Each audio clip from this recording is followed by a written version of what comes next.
This barbaric ritual was so extreme that even the darkest entertainment districts of ancient Rome banned it. And yet, in the heart of the Byzantine Empire, in Constantinople's immense hippodrome, it was performed every night before tens of thousands of spectators, many of them enthusiastically cheering as children barely 10 years old were thrown into an unimaginable fate. There, under the roar of the crowd and the torchlight, a practice was repeated that today can only be described as a mix of cruel spectacle, public degradation, and systematic abuse. Its name was Leda and the Swan. The scene was disturbing. A naked child lay on stage while trained animals performed acts that today would provoke universal horror. 80,000 spectators applauded, laughed, and threw coins that jingled on the naked skin of a child turned human merchandise. It wasn't mere entertainment. It was legalized, institutionalized trafficking, sustained by a political system that turned children's pain into a profitable spectacle. Among those victims was a girl who would soon become the most powerful and feared figure of her time. Her name was Theodora. What began as a childhood nightmare, marked by humiliation and exploitation, transformed into the making of history's most dangerous empress. Her destiny, sealed since the early death of her father, a simple bearkeeper in the service of the hippodrome's political factions, led her to a life where abuse became a school and humiliation a lesson. How is it possible that the suffering of an abandoned girl became the most sophisticated weapon of manipulation in antiquity? How did a cruel spectacle, despised even by the Romans, shape a woman capable of unleashing the massacre of 30,000 people and changing the course of the Byzantine Empire? This is the unsettling account of how Byzantium's most horrific sexual practices not only destroyed childhoods, but created an unprecedented predator. A story where the victim learned to use the poison of her own pain to rule, seek revenge, and leave a mark of blood and power that still resonates in history. It all began with the death of a seemingly insignificant man, but whose disappearance unleashed a tragic fate for his entire family. His name was Acacius, known in Constantinople as the Bearkeeper. His task was to train the enormous brown beasts that fought in the hippodrome arena before the roar of 80,000 spectators. It was no minor position. Within the rigid Byzantine structure, every profession was linked to one of the two factions that dominated the city's life, the Blues and the Greens. These factions were not mere sports teams that cheered on chariot races. They were actual political parties that controlled jobs, favors, entertainment, and even administrative positions. Every citizen belonged to one of them, and that affiliation determined the entire course of their existence. Acacius was part of the Greens, and thanks to his position, his wife and 3 daughters were protected, with shelter and sustenance secured. At least that's what the rules dictated. But when Acacius died suddenly, all that balance collapsed. According to custom, his position should have automatically passed to his family to ensure the survival of his own. However, greed and corruption intervened. Asterius, the Greens' dance master, an influential man who decided on jobs in the entertainment world, accepted a bribe. Instead of giving the position to the legitimate heir, he assigned it to another man. With a single corrupt move, 3 girls were condemned to starvation, or, even worse, to the most sophisticated machinery of child exploitation in the ancient world. Theodora's mother, widowed and desperate, found herself facing an impossible choice: to watch her daughters starve or hand them over to a brutal system that turned innocence into merchandise. She chose to survive, though the price was unimaginable. What followed was a spectacle of calculated humiliation. The woman dressed her 3 little girls in supplicants' garlands, laurel wreaths that symbolized supplication and surrender, and led them to the center of the hippodrome. There, before tens of thousands of spectators, she offered her daughters as if they were objects of compassion, presenting them to the public and begging for pity. But everyone understood the message. Those girls were available for the darkest purposes of Byzantine entertainment. The Greens, directly responsible for the misfortune, turned their backs on them with absolute coldness. In contrast, the Blues, the rival faction, took pity and granted a small position to the new stepfather. It was at that instant that Theodora's memory was sealed. She would never forget who had betrayed her, and who had shown a glimmer of mercy. Years later, that memory would guide her vengeance with relentless precision. By the age of 10, Theodora was already part of a depraved mechanism that extended beyond imagination. The most well-known spectacle she had to perform was called Leda and the Swan, inspired by a Greek myth, but transformed into a nightmare. Naked on stage, she had to remain motionless while trained geese pecked at seeds scattered on her skin, while a crowd of enraged men applauded and threw coins onto her child's body. It was a scene that today would be recognized in any modern legal system as organized and systematic child abuse. But for 6th century Byzantium, that was not a crime, but legalized entertainment. The law itself declared that every actress or performer in the hippodrome was equivalent to a prostitute. Physical submission was not only expected, it was an obligation imposed by regulations. Thus, a girl who should have learned to read and write was thrown into a world where her body was the only currency and her innocence the sustenance for an insatiable crowd. What set Theodora apart from so many other victims was her way of facing the tragedy. While many girls broke under the unbearable pressure, she observed and learned. She discovered that pain could become a weapon, that humiliation revealed hidden weaknesses in the men who used her, that each spectacle was not just degradation, but also a masterclass in human psychology. Thus, Theodora's childhood, marked by betrayal and corruption, did not destroy her, but transformed her into someone capable of turning exploitation into knowledge. And that perverse learning would be the foundation of the woman who would soon terrorize the empire. By the time she was 10, Theodora's life was nothing like that of a typical kid. What should have been a childhood filled with games and basic learning had turned into a daily nightmare. Every night she had to go up on stage at the hippodrome and perform that gruesome act known as Leda and the Swan. There, under the glow of torches and the watchful eyes of thousands, she would strip completely naked and lie down on the sand. Then trained geese would start pecking at barley seeds scattered over her skin. The audience, made up of senators, merchants, and citizens eager for morbid entertainment, responded with deafening applause and showers of coins that fell like shining projectiles onto her fragile body. For the crowd, it was entertainment, a curious spectacle that blended eroticism, cruelty, and eccentricity. For Theodora, however, it was the beginning of a brutal education. She soon understood that the grotesque show was nothing more than a prelude. The worst always came afterward, in the hidden corridors of the hippodrome, where the same men who had thrown coins demanded intimate services. Byzantine law was clear and cruel. Any woman who performed on a stage was automatically considered a prostitute. That meant that, for Theodora, abuse was not only expected, but also imposed and legitimized. El impacto psicológico fue devastador. Una niña de su edad debería haber estado aprendiendo a leer, a escribir o a recitar poemas sencillos. En lugar de eso, descubría cómo los deseos carnales podían transformar a los hombres más poderosos en criaturas patéticas, capaces de arrastrarse por unos minutos de placer. Lo que para otros significaba dolor, para ella se convirtió en conocimiento.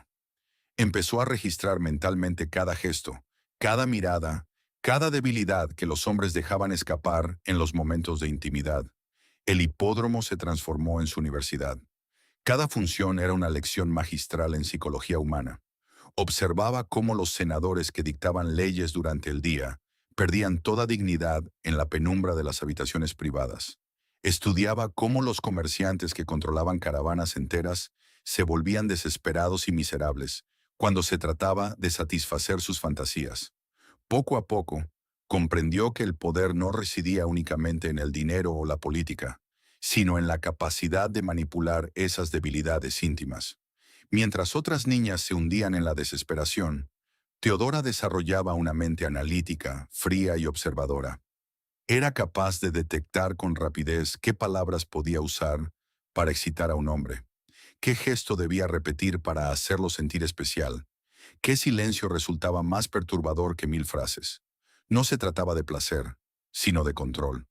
Ella estaba aprendiendo a dominar el arte de invertir la relación, de víctima sometida a observadora calculadora. Los años entre los 10 y los 16 marcaron la metamorfosis de Teodora. Se convirtió en la intérprete más solicitada del hipódromo, no solo por su cuerpo joven, sino por su inteligencia sutil. Los mismos hombres que habían arrojado monedas sobre su desnudez cuando era apenas una niña, pagaban sumas cada vez mayores para tenerla en privado. Ellos creían que estaban comprando el cuerpo de una actriz degradada, pero en realidad estaban alimentando a la mente de una estratega en formación. Sin darse cuenta, estaban forjando a la que sería su verdugo. Ese periodo de 6 años fue sin duda una escuela de explotación. Cada humillación sufrida se convirtió en una pieza de información. Cada abuso recibido se transformó en un dato sobre cómo los hombres de poder podían ser reducidos a seres frágiles. Teodora aprendió que el deseo era la grieta más peligrosa en la armadura de los poderosos y que, bien utilizado, podía convertirse en un arma más letal que un ejército. Cuando cumplió los 16, ya no era una niña, sino una joven marcada por la barbarie, pero también armada con un conocimiento que nadie más poseía. Había sobrevivido donde otras perecían, había aprendido donde otras solo sufrían, y estaba lista para dar el siguiente paso: dejar de ser una víctima pasiva y comenzar a convertirse en depredadora. The next chapter in Theodora's life began with an offer that, at first glance, seemed like a rescue. Habilus, the Syrian governor of Libya, and one of the empire's most powerful men, had traveled to Constantinople in search of entertainment and pleasure. When he saw her at the Hippodrome, he wasn't content with just one night. He wanted to possess her completely. He proposed she become his personal concubine. For a young woman who had spent 6 years being exploited by crowds, it seemed like an opportunity to escape the infernal cycle. So at barely 16 years old, Theodora accepted and was moved to the governor's luxurious palace in North Africa. For 4 years, she lived amidst marble, silks, and banquets.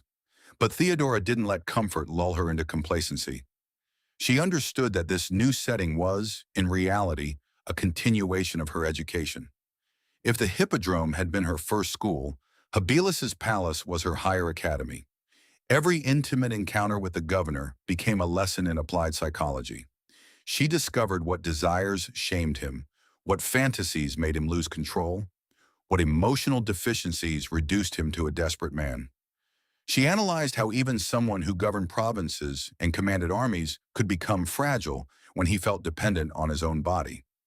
Habilus believed he had a sex slave under his control, but the truth was that unknowingly he was shaping the woman who would one day challenge an entire empire. Theodora learned that true power wasn't about possessing wealth or armies, but about controlling the most intimate desires of those who did. However, she made a mistake. She began to directly influence her protector's political decisions. When the governor discovered that his policies were being manipulated by his concubine's charms, his fury erupted. One night, amidst insults and shouts, Habilus expelled her from the palace. He threw her belongings into the scorching sand of the Libyan desert and left her abandoned under a relentless sun. After 4 years of luxury, Theodora found herself once again in the abyss, alone and humiliated. But far from destroying her, that betrayal became her greatest lesson. She learned that power granted by a single man could evaporate at any moment, and that the only way to survive was to forge her own independent and unbreakable control. The journey back to Constantinople was an odyssey of resilience. To pay for her passage, Theodora sold her body on merchant ships crossing the Mediterranean. However, she was no longer the defenseless girl of old. Each encounter was an opportunity to perfect her psychological arsenal. She conversed with merchants and obtained business secrets that she then used to her own advantage. She won the trust of captains and discovered smuggling routes, noting down information that could be useful in the future.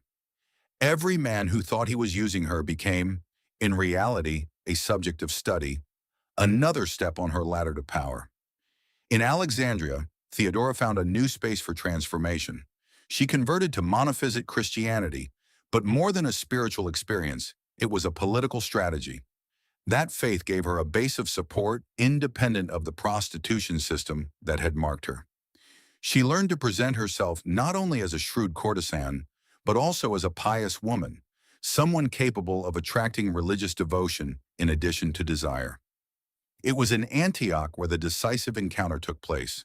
There she met Macedonia, an artist connected to the blues faction, who relayed information to Constantinople. From her, she learned that a 40-year-old prince named Justinian had inquired about the former hippodrome dancer who had survived Libya. Theodora's fame preceded her. Stories about the young woman who had manipulated a governor, who had resisted humiliation, and who knew the weaknesses of the powerful like no one else, circulated throughout the empire. As her ship approached the golden domes of Constantinople, Theodora understood that she was no longer returning as a victim. Years of exploitation had transformed her into a patient and calculating predator. The naked girl in the sand had vanished. In her place returned a woman armed with lethal knowledge, how to destroy men from within their desires. It was the year 522 AD when Theodora, barely 20 years old, returned to Constantinople. The city that had once seen her humiliated as a child in the hippodrome now beheld her transformed into a woman aware of her power. She had survived what would have destroyed anyone else, and returned armed with knowledge as dark as it was effective. She knew how desires could manipulate wills, how pleasure could defeat reason, and how emotional dependence was stronger than any law. At one of the court's private receptions, Prince Justinian saw her for the first time. He was 40 years old and heir to an empire teetering between political intrigues and social tensions. To him, Theodora was, at first, just a former hippodrome performer. He didn't know he was facing a woman who had spent over a decade perfecting the art of intimate manipulation. The seduction began immediately, but it wasn't just any attraction. It was a silent battlefield where Theodora applied every technique learned during years of degradation. She analyzed Justinian with the same coldness she had observed senators and merchants. She soon discovered his weakness for intelligent conversations during intimate moments, a tactic she had practiced with merchants on Mediterranean ships. She also detected his need to feel emotionally understood, a trait she had observed in Habilis, that Libyan governor she had made dependent on her attention. Nothing she applied was improvised. Every gesture, every word, every silence was calculated to increase his obsession. Justinian quickly fell under her spell.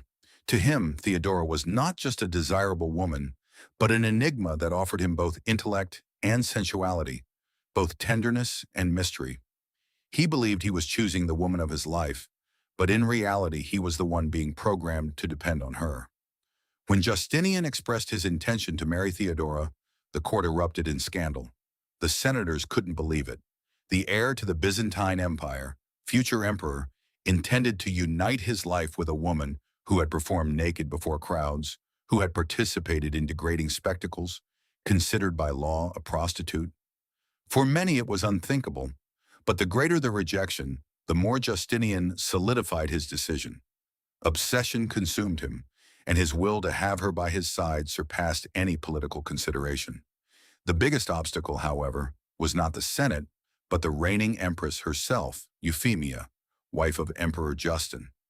Euphemia knew well the value of personal dignity, as she herself had been a slave before ascending to the pinnacle of power. She recognized in Theodora a danger that others refused to see.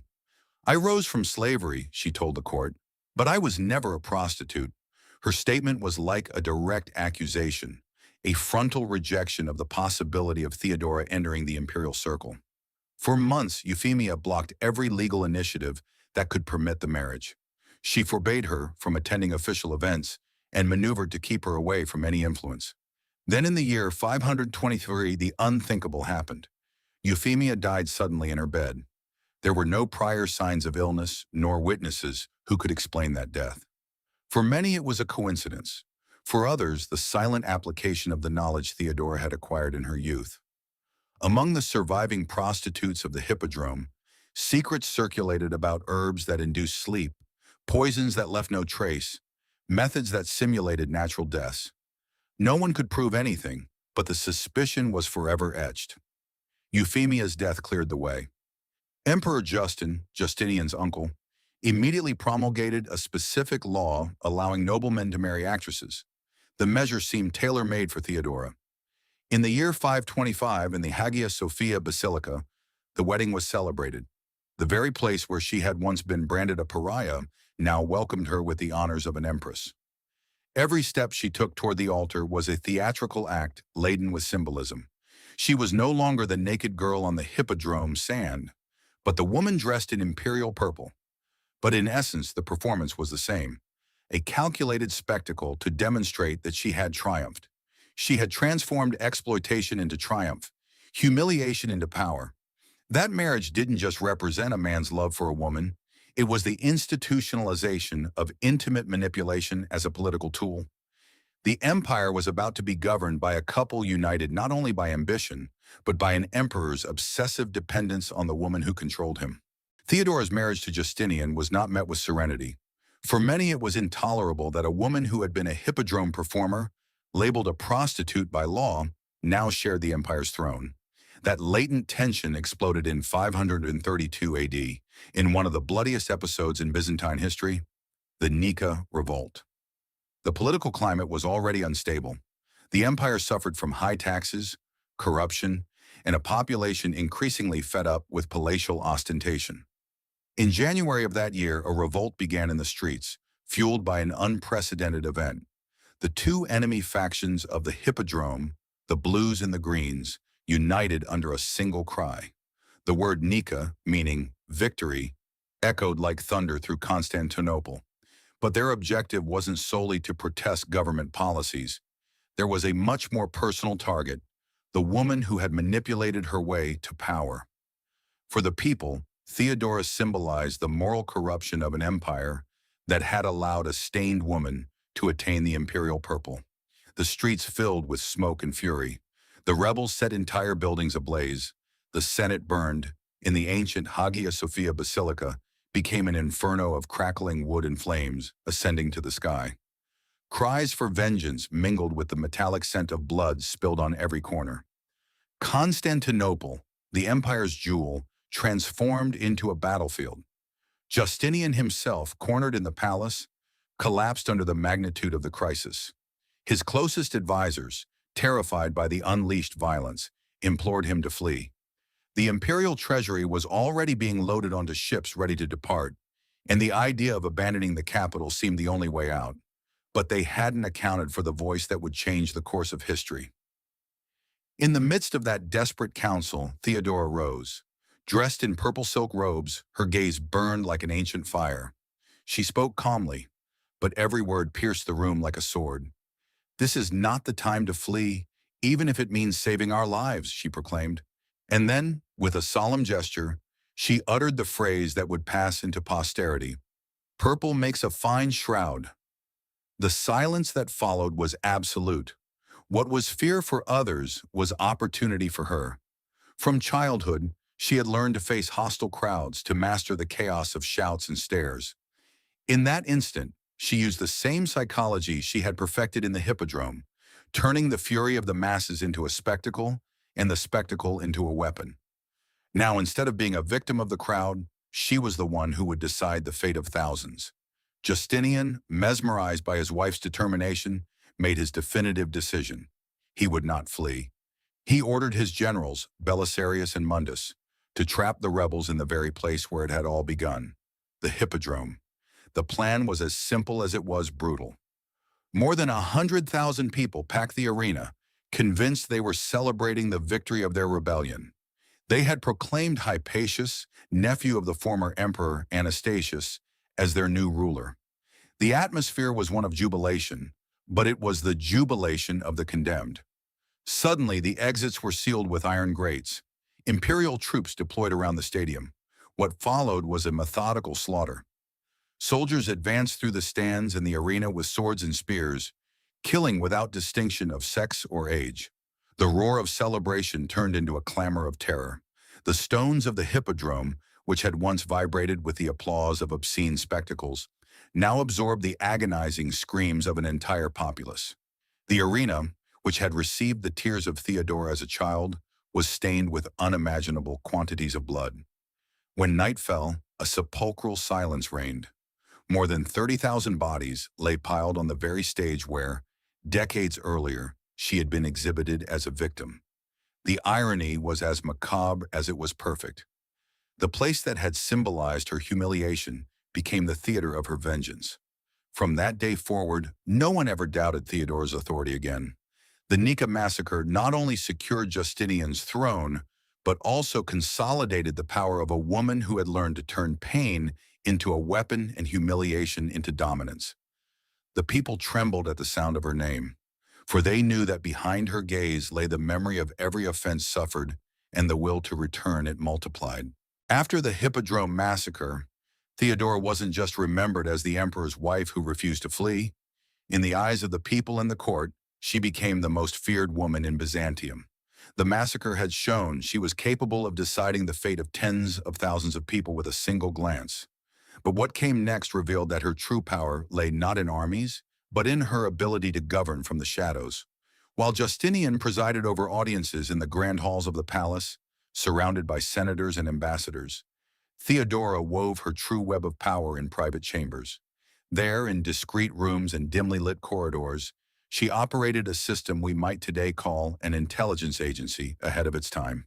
She used eunuchs, trusted maids, and courtwomen to gather confessions, rumors, and secrets. Nothing escaped her control.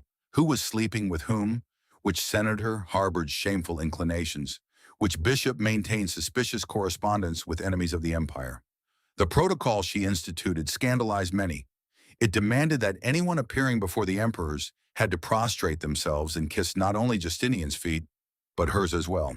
It wasn't reverence, it was domination.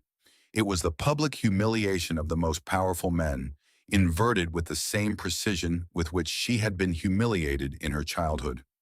With that intelligence network, she began a series of political vendettas that indelibly marked the reign. The first major victim was Pope Silverius in the year 537. The pontiff had refused to reinstate a bishop allied with the monophysite faith, which Theodora passionately defended. She didn't discuss theology or try to persuade him with arguments. She applied what she had learned at the Hippodrome, exploiting men's fears. Through Belisarius and his wife Antonina, she orchestrated a false treason plot. Silverius was accused of collaborating with the Goths and banished to die in exile. Next came Queen Amalasuntha of the Ostrogoths in the year 535. Theodora perceived a greater danger in her than in the Pope.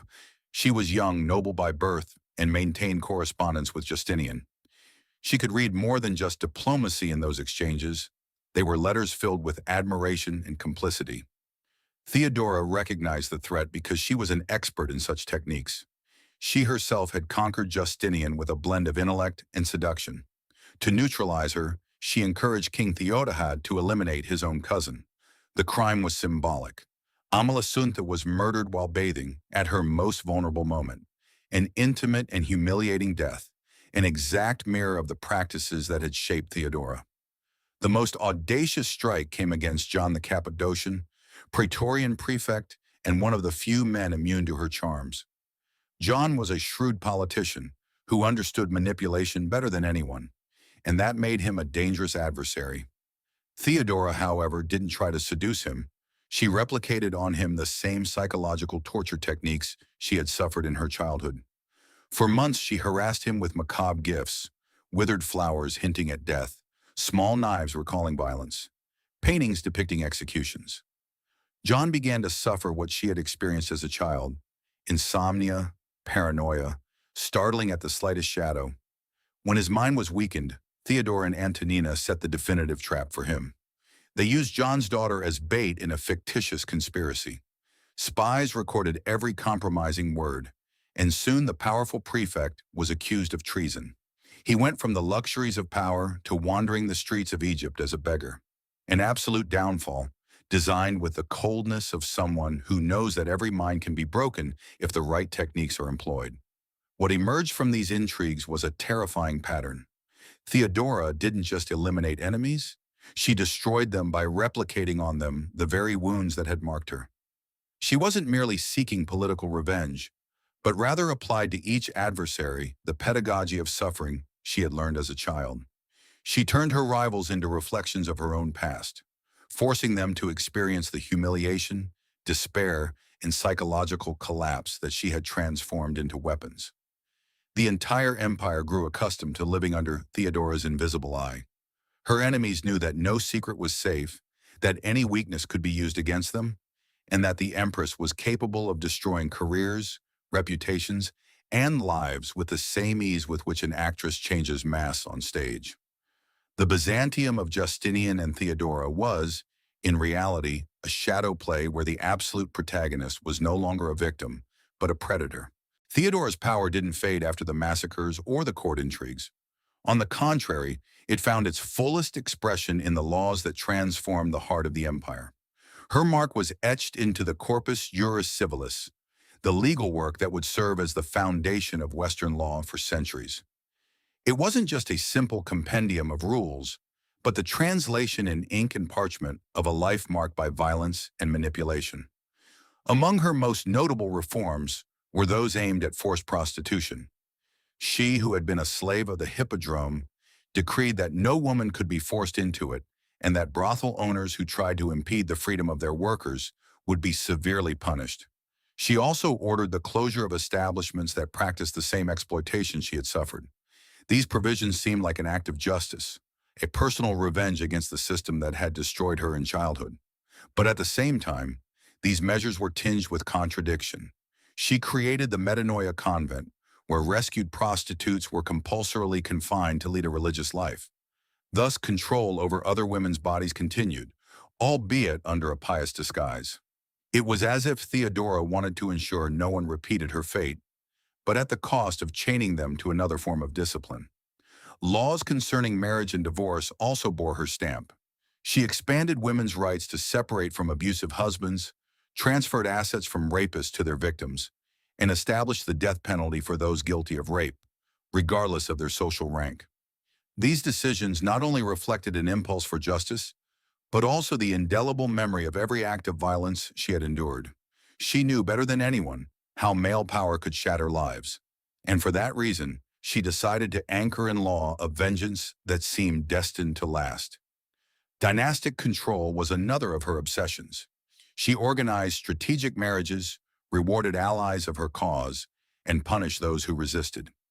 She ensured that the manipulation she had exerted over Justinian would become a legacy for future generations, a web of family alliances that would keep her name and influence alive long after her death.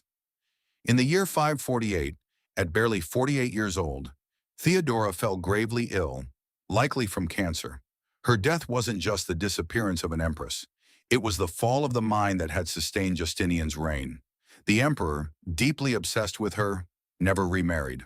For 17 more years, he continued to rule, but without the strength, vision, or cunning that had characterized his government alongside Theodora. His spirit seemed broken, as if the true engine of his empire had vanished with her. Chronicles recount that after her death, hardly any significant laws emerged, as if the legislative genius had always resided in the woman who accompanied him.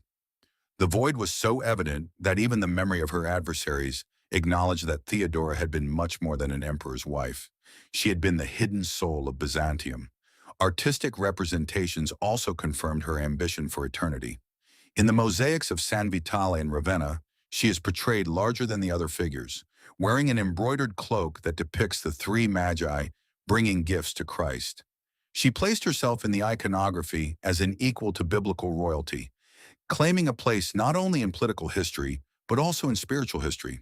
Today, tourists walk through the hippodrome, where a 10-year-old girl was exhibited as a plaything for the crowd, and where, years later, the slaughter of 30,000 rebels was ordered. That contrast summarizes her life, from a humiliated victim to a ruthless empress, from an object of exploitation to an absolute predator. Her story poses a disturbing question. Was Theodora a heroine who used her pain to change laws and protect other women?